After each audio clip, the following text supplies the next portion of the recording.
मन कर लाग खेतवा में चमावा भूखे पेट होई नहीं हम से खटनिया आए है हम से खटनिया हो निहले आई हलिया खेतवा आम के चटनिया हो।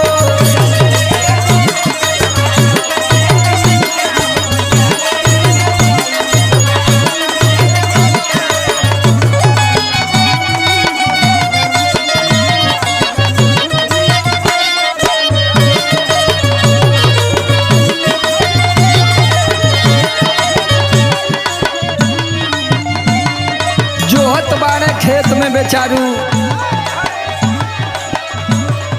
धनिया कब है लेके खनटाओ दूर बाट खेत लेट कारी हो ना रानी खिंचली है कुइया से ठंडा ठंडा पानी।